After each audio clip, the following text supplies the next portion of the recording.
And you brought up, and this is a huge part of the book and a huge part of your family's legacy as well, and that is the civil rights movement that's happening. I mean, it's mayhem. It's movies get made about these incidents. You talked about the Ole Miss, getting James Meredith enrolled at Ole Miss. I mean, what do you remember about that from a perspective of what's going on in the country? What does that look like? Well, that was all happening at Hickory Hill. So my father would be, the Hickory Hill was a satellite White House, and we had phones in every room with 5 lines on them, which nobody else had. I never knew anybody who had, 5 lines on their telephone. And they were directly connected to the White House switchboard, so they could literally get anybody in the country on the phone within minutes. There would be U.S. Marshals in our home. There would be the entire civil rights staff from the White House meeting in our living room or around the swimming pool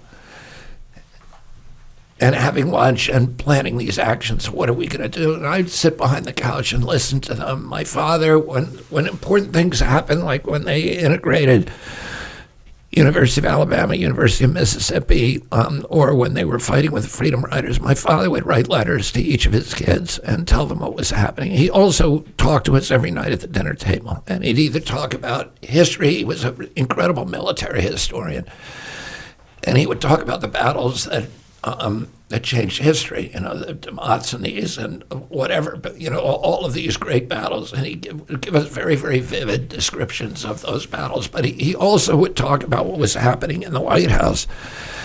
And I have a letter at home that says, "Dear Bobby, today we federalized the National Guard in Alabama, and we got the 6 Negroes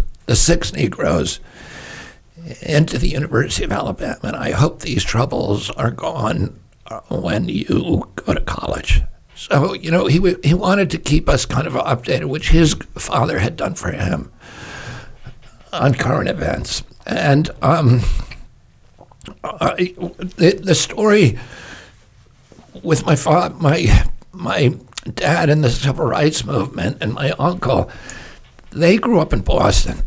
And having grown up in New England, civil rights was not an issue there. It wasn't even on their radar. They didn't know they didn't know what was happening in the South. They assumed that, the blacks that they met, the very few that were in Boston and Roxbury, that, their lives were much like other immigrants, And, so they didn't, it just wasn't on their radar. And then during the 1960 election, they needed to win the South. Nixon and, the South was going to be key to the election. That's why they chose Lyndon Johnson as the vice president, because that was the way to win Texas. But they were also worried about the other deep South states, which traditionally had been always voted for the Democratic Party, with this called the Solid South. But during the Roosevelt era, whites in the South began defecting a little bit to the Republican Party, and blacks started voting Democratic. Some blacks, not a majority, but enough to change the elections. The few blacks who were allowed to vote, there was a voting bloc. But the whites were more important. And the only way you could hang on to whites in the South was by expressing an antipathy for civil rights, either indirectly or through dog whistles or whatever. So my father, who was the campaign manager, had made deals with 3 Southern governors, powerful governors, including Van Deventer from Georgia, that they would support JFK. But all of them had said, if you get involved with Martin Luther King, we're out, because we cannot stand that, take that from our own constituents. So my father was kind of avoiding King and made sure his brother avoided King. Nixon was doing the same thing. Now, Nixon had been very close to King. They had a strong relationship. And Republicans had traditionally been on the side of blacks in the South since Lincoln and the Civil War. So in October of 1960, a month before the November election, King gets arrested at a lunch counter sit-in in DeKalb County, Georgia. And he didn't even want to do it. He was pressured to do it by some young, guys, radicals, John Lewis and others from the Southern Nonviolent Coordinating Committee, which is another group. And he reluctantly did it, and then he got arrested. And then he's in the DeKalb County jail at 4 o'clock in the morning. Cops come into this jail cell, drag him out. They don't tell him anything. They throw him in the back of the police car.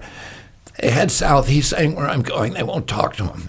And he said that they brought him down into what he called cracker country, a place in Georgia where you could easily lynch him and nobody would complain. So and what they were really doing, they bring him to a state prison.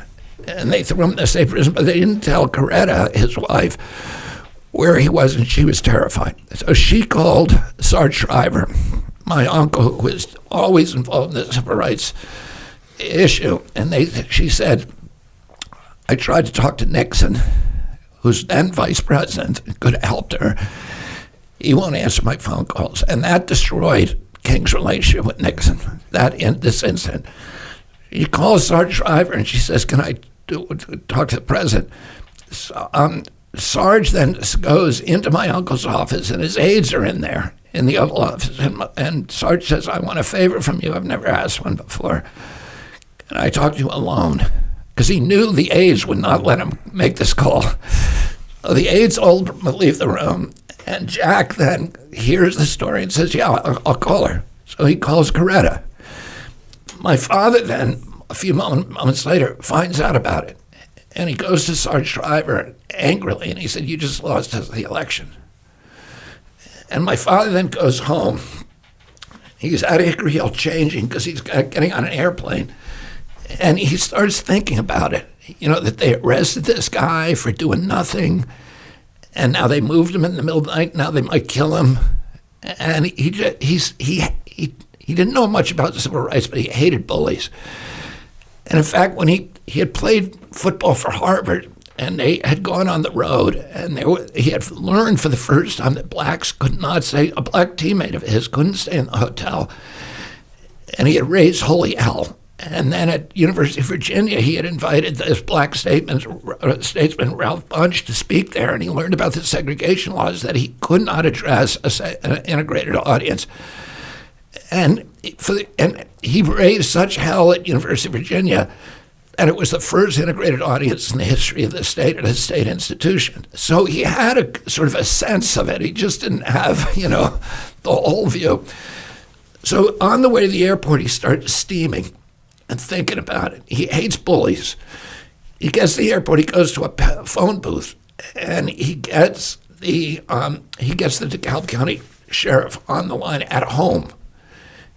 And he says, this is Robert Kennedy. My brother's going to be president in a month. If anything happens to Dr. King, we will remember who you are, and you will not forget it. And then he calls the judge and says, has a similar conversation with him, and he gets Jack to call the governor. And Jack calls Van Diefner and says, can you get him out of jail? And Van Diefner says, I don't think I can. And Jack said, well, listen to what I'm saying. I want you to try, and then I want you to call me back and tell me what you have done. And the next morning, King was released. So King never made an endorsement, but his father, Daddy King, spoke, I think, at the Dexter Avenue Baptist Church that weekend on Sunday, and he had previously endorsed Nixon, and he changed his endorsement to Kennedy, and that word spread throughout the black community. And my uncle won the black vote, and because of that, he won the presidency, because it was the narrowest margin in the history of our country at that time. So I think that was one of the things that kind of cemented the relationship, and then they just became partners with King in the civil rights movement. They did the 1963 March on Washington with King. They handled all the arrangements, and That was the famous speech where King says, I have a dream, I have a dream speech. And then my father had a very close relationship with King after Jack died, and when King was killed, my father gave this impromptu speech to in the Black Ghetto in Indianapolis, and that was the only city that didn't riot that night. And it's attributed to the speech that my father gave. And before King died, my father and King collaborated on the Poor People's Campaign, which was to summons all the poor people in our country to Washington, D.C. And when the day that we buried my dad, we drove past these encampments. There were 10,000 men encamped on the mall in Washington, D.C., and who, both my father and King, who had died 2 months before, had summons there, and now both of them were gone.